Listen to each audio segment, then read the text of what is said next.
got a very interesting background for all entrepreneurs. He's been an entrepreneur and has extensive experience with buying and selling businesses. So it's going to be a lot of fun, this conversation. For all those that are watching, we want to thank our sponsor, Business Finishing School. It's an online program so you as an entrepreneur can build and grow your business so that you can one day hopefully sell your business. It helps you to make your business more profitable, scalable, sustainable, and then most importantly, saleable. The show is also brought to you by the Global Leaders Organization, or GLOW as we call it. And I am the CEO and founder of GLOW. We are an organization that is made for the entrepreneur. It's a community of like-minded peers. All the individuals are presidents, CEOs, all running their own companies. And we help you with the community aspect. We help you with bringing you great educational content, just like you're going to experience today. We help you with the capital side of running a business. So if you're in need of capital, whether it be debt or equity, we can help you with that. And then finally, there's the commerce capability of GLOW. And the commerce, I mean, we're all looking to continue to grow our business. So why not do business with one another, individuals that you get to know that are on the platform? And that happens through our marketplace. So go on, look at becoming a member of GLOW, go to withglow.com and join and become a member of a local chapter. We've got chapters in Dallas, Minneapolis, all throughout Canada and Mexico. So we'd love to have you on board with us. And if you're in a city where we don't have a chapter, no worries. Let us know. We've got a virtual chapter that you could be a part of. So get to know other entrepreneurs all over the world. We look forward to hearing from you and meeting you online. Okay, so without further ado, I want to bring on our guest today for the show, Mr. Bill McCalpin. Bill is the CEO of Capitalize Network. He's also the CEO of the Deal Network. And his background, as I mentioned earlier, is really interesting because he worked inside of corporations for 20 years, and then he got out and became an entrepreneur. He built and sold 2 different companies, and then he actually went on the other side and began working in the buy side, where you go in and buy companies and assist there. And then he got working on the sell side. So this is a man that has vast knowledge and experience that he's bringing to the table for us today, which is fantastic. So Bill, without further ado, please welcome. Thank you for being here. Thank you very much. It's a pleasure, Michelle. Yeah, it's an honor to have you here, someone that's got such experience like you do. And I'm excited because there's many of our entrepreneurial, our members are looking to, build a company that they can one day sell, right? So let's just kind of get right into your background and let's talk about how you prepared and what you did so that, for our business owners, so that they can understand maybe some of the things they need to be thinking about if they want to exit any day soon. Yeah, great. So I feel like I'm uniquely positioned because I'm on kind of the same side of the table as founder, owner, entrepreneurs. I've done it twice myself, as you said, with my own money on the line, and rode the emotional roller coaster, just like all business sales have. And on the first exit, I did it on my own. And on the second, I did it with some professional help. And that was just exceedingly better. And as you said, I left that when on my first acquisition, I sold and then started the second one. And then on the second one, I went with the acquirer, and they put me in charge of buy-side corporate strategic M&A. And so I turned right around and became the buyer who was interested in evaluating and buying your company. And so learned a lot there about how underprepared business owner sellers are for the process, and how often they really didn't understand why they were being bought and the value to us. And so some wound up leaving quite a bit of money on the table. It could have settled up at a higher price. And so saw that process for a number of years and decided to leave and start Capitalize Network, which is a sell-side advisory service. And we we basically crafted a unique process to get out ahead of this and to help owners prepare in advance. So you said that your second company, you actually brought a firm on to help you sell your business. What was different from the first time you sold your business to the second time where you had someone that had the understanding of what you needed to be doing to sell a business? So the first sale, we were purchased by one of our customers. It was a engineering laboratory, a professional test and measurement services company. Mhm. And they looked at us and said, "You are the engineering department that we were going to try and build over the next 3 years." So they just ate us. Um, and I think that going through that process on my own was very educational. But what I really learned is that every hour of the founder owner's time is precious during that process. And was it really the best, highest use of an hour of my time to start from scratch and educate myself on that process? No. When you think about the sale price being a multiple of every dollar of profit that you make, actually the highest best use of my time was working on the company during the process to increase the sale price and to defend that sale price over the sale process. And so went through that, learned that. And then on the second one, it was a product company in the same space. So I went from services to products. Mm-hmm. And that was a rapid exit as well. The first one was 4 years from the basement to sale. And the second one was 4 years from basement to sale. So both high growth, rapid exits. And there I realized that the types of buyers would be very large corporations, like Fortune 1000s. And that, again, should I take all my time educating myself on the process, or should I bring in some professional help and actually leverage that? And for every dollar that I spent on that, I probably got back $30 in better sale price and better terms and better outcomes. So I really learned that the founder owner's time is precious, and it's really not best utilized on learning the process. You should just bring in professional help for that. Which I think as an entrepreneur, that almost goes against the grain of an entrepreneur, right? It's very difficult for them seems like to let the reins go and bring in someone from the outside. But why not bring in someone that knows better, right? Absolutely. And would you want to Yeah, go to a really top-notch chess tournament having never played a game?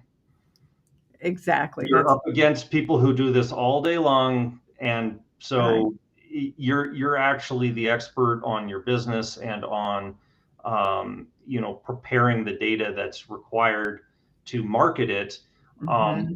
Focus on that and focus on improving your business and preparing for sale. That'll pay off 10, 20x versus every hour of you learning the process yourself alone.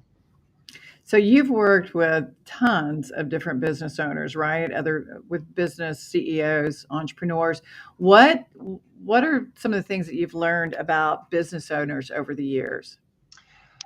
Hundreds and hundreds of businesses, and probably spoken to thousands. One of the top things I've learned, and this is kind of a little secret in this whole industry, is that buyers know that 90% of businesses are not ready for sale as is.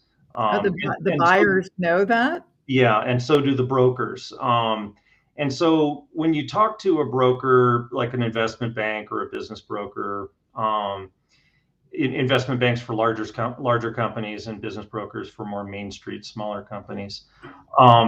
They say they have a very high close rate, but what they don't tell you is they screen out 80, 90% of the people who want to sell. And so after working on the buy side for a while, I really wanted to get after how do we help the people who are not quite ready for sale, but have a very valuable asset and could have a great exit for the blood, sweat, and tears that they put into this asset for so many decades of their life. Mhm. So the second thing is that, sort of analogous to selling a house, right? You could just list it right away, just as is, and you might get a certain price for that. But a house is a commodity. You don't need to teach the new owner how to live in a house, but you probably do need to help the buyer understand how they're going to run your business. And so it's not a commodity sale like that. It very much depends on how much you prepare for it. And so rather than just listing the house, why don't we back up and say, we can inspect and appraise it ourselves beforehand and find out what you really, really have. Mm-hmm. And then we can look at what you need to get out of the transaction. And, after paying everything off, are you going to net what you need? Mm-hmm. And if there's a gap there, we can get after building that value to fulfill that gap. And if not, then we can stage you and list the house for market after putting in some legwork like that. And so one of the biggest mistakes I see business owners make is that they squander the time that they have to prepare. That's the single biggest asset that owners have to get ready for sale. I hear all the time that I'm not really ready for sale, not really ready to sell, so I don't really need or want to start this process. And to me, that always sounded like, well, I'm not ready to die, so I don't need life insurance. It doesn't really work that way.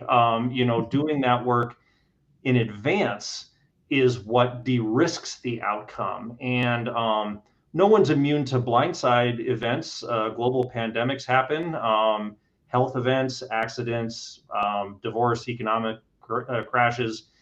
All of that work that you do in advance will protect your sale rather than having some outside factor like that dictate the sale for you. Mm-hmm. I love your analogy of selling a house to your business. I think it's a great analogy. And I think everybody can relate to that too and understand that.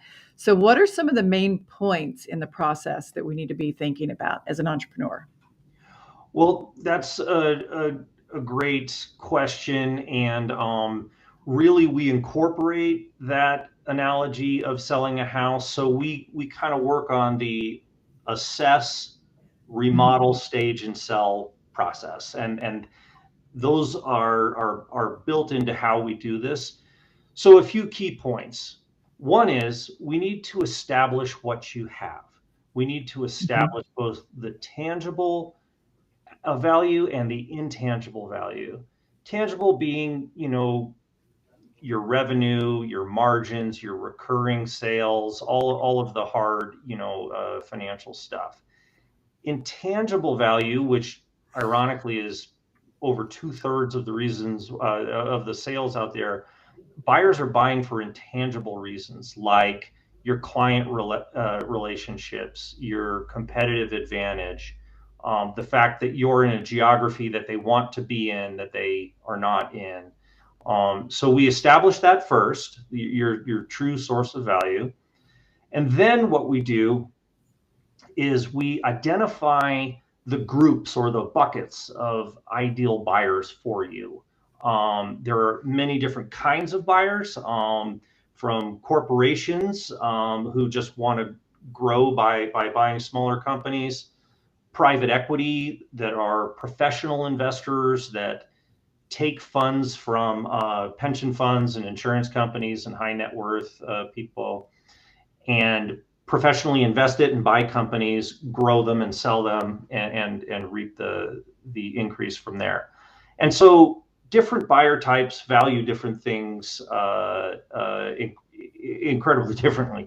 So we need to identify those kinds of buyers. We need to establish the barriers and the risks that they would have. And I think I understand that pretty well from being in their shoes and working on that side, which is a rare thing for a sell side advisor.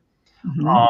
We also need to identify all the upside, all the projections of what your company would be worth to them and what it could be if some reasonable assumptions are met. And then what we do is we recast the information that you have into a form that's easier for them to understand. Because one of the things you face is that buyers only have a limited attention span, and they only have a limited amount of time to consider your company. They're evaluating hundreds of potential targets. And in a way, you're competing against all of them. Even if you have a very niche specialized business and you might think, well, we're the only people who really do this one particular thing, they have money and they could spend that money buying a completely different business. And so you're competing for their investment. And so we want to short circuit that process and make it very easy for them to understand and fall in love with you and tee it up for them. And then So, finally, we create a written plan for, out of all the possible options, the one that would best achieve your goals. And we tie that to your personal financial goals and situation such that when we go out and succeed on achieving this plan, you're set. so when is there ever a time it's too early to sit down with someone like you and say, let's put together the plan? Let's look at what you've got and assess it? Not really, because having an understanding of that would protect you from all of those blindside situations. Hmm. Um, case in point, I worked with a client who had just gotten out of the hospital from a major health event, a ruptured aorta. Wow. Um, that doesn't sound very good, does it? No. Um, and he didn't plan on that happening, and he had no written plan whatsoever, no understanding of this. And so we took them on knowing that this was a very time sensitive factor. And we wound up putting together a plan, identifying a buyer, and getting him out in under 3 months. And his kids are going to go to college and his family is set. And he really, through this whole process, didn't know how long he was even going to live. And so you can't really protect against that. So having a plan in place like that will pay off in spades. And with the incredible market and interest out there in mergers and acquisitions, a lot of owners are experiencing regular unsolicited interest. Hmm. And And I'm just curious, is there, in the housing industry, you can go in and you can get comps, right? So you kind of have an idea of what your home would sell for. Is there something similar to that for businesses? there are some databases like that which are helpful. Mhm.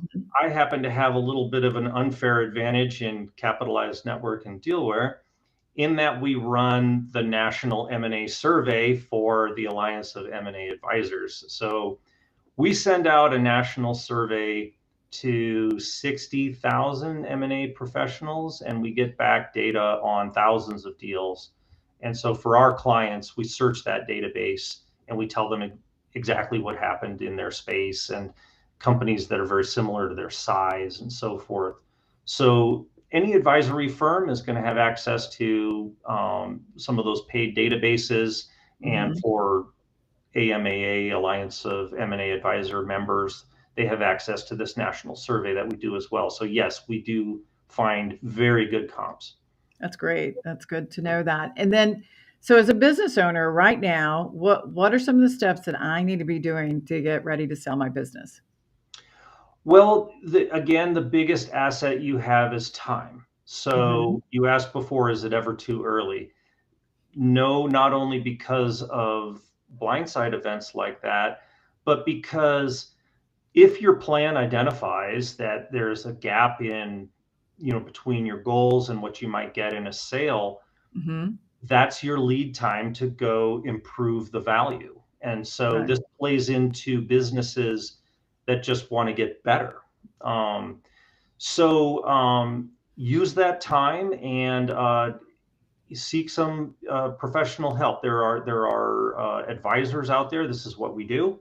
Um, who are there to work with you well in advance of an exit and to Mhm. actually map out all of this stuff.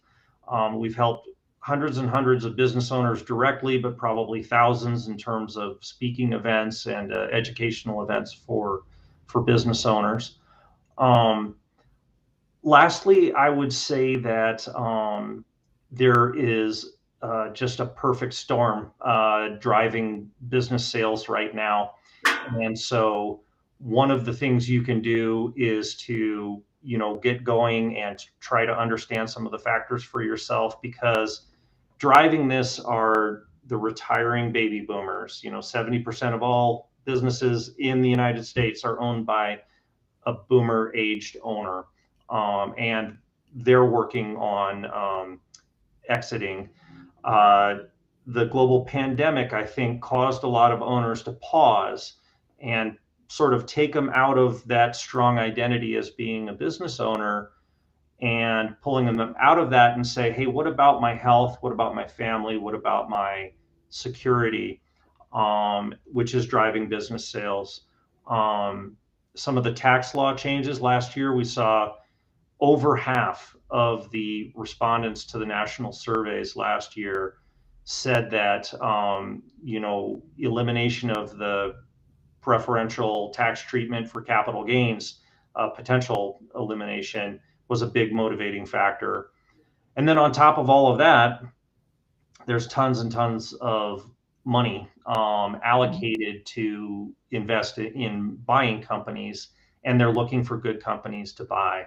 And so one of the things that owners can do is to start the process to take advantage of these unique forces, which are making such a great market for sellers. I'm just curious, if I were, an entrepreneur out there listening to our show right now, I would sit back and say, okay, if I want to build a company and sell it, what are some of the best kind of companies to be getting into right now to think about starting? I mean, obviously you'd have to have some sort of expertise, but maybe not. But are there certain industries that are hotter now than others? Yeah, there were winners and losers out of the global pandemic. B2B, business to business services, B2C, business to consumer services, SaaS and software, anything related to working online, obviously, as we are here. So cyber and data security, a lot of warehousing and distribution as things go to more online sales. These are all reflected in the multiples. So when you're selling a business, one way to look at it is your business is a black box and it makes so much profit per year. And so every dollar of profit that you make, we might pay, or we buyers might pay 5 times that, 6 times that, $6 for every dollar of profit that you make. And it's important to understand how to define that number so that it's queued up in a way that they would understand it. But then for those hot industries that you're talking about there, the national survey is showing 7 times, 8 times, 10 times, depending on which market you would found a company in.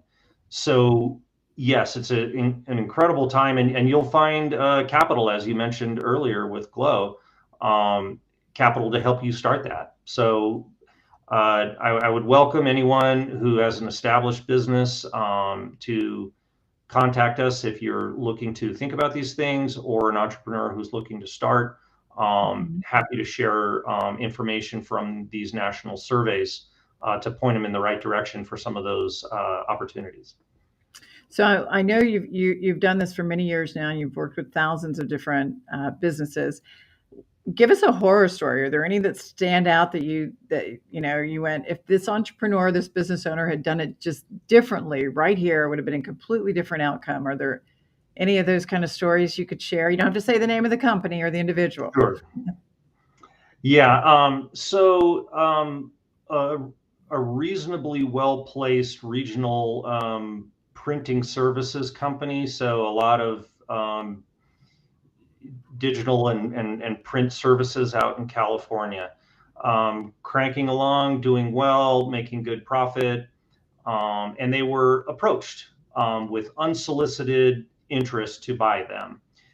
And it turns out that the husband and wife were for personal reasons, they were in the process of a divorce. And there was a dispute between the husband and wife about the exact ownership percentage and how taxes were filed to corroborate that. And the buyer looked at the whole thing and said, if we had a legal document which just defined this and we didn't have to worry about it, we'd probably close on the deal. But because there wasn't that legal document defining this in advance, they walked. And that was several years ago, and they're still haven't sold, and the business is suffering from the process. I mentioned before, on the other end of the spectrum, a great outcome for an owner that had a health event. That client that I mentioned was in a consulting company in the CRM, customer relationship management software space. And really the expected outcome there was that they shut the company down if the owner passed away, unfortunately. Yet because of, he was very proactive and very engaged, and we paced up, we were able to execute on a sale in a record time for a great price and completely change around his family's financial security. So it can go all the way from one end to the other. Yeah. Well, great stories, Bill. Okay, so I'm going to start the process. I'm going to go ahead and start assessing the value of my company. And I hope everybody else listening is going to go out and do the same thing. If they want to get in touch with you, we've got your information. We'll put it up in the chat box area. And you can get in touch with Bill. You can also learn about DealWare, where they do the reporting that he was talking about. Bill, I want to say thank you very, very much for being here today. This was great information, and definitely taking it to heart. And I hope everyone else, and I'm sure everybody else listening, is doing the same thing. So thank you again for being here today. Really, really appreciate it. Great information. Thank you. It was an honor to be here. A huge supporter of Glow. And if you're an owner out there, get out ahead of this. There are people to help you, and a proven process that has helped hundreds and hundreds of owners in your same situation design and implement the optimum exit for them. Perfect. Thank you again. So until next week, you guys, we want to make sure that you stay healthy and strong, and we'll see you next week.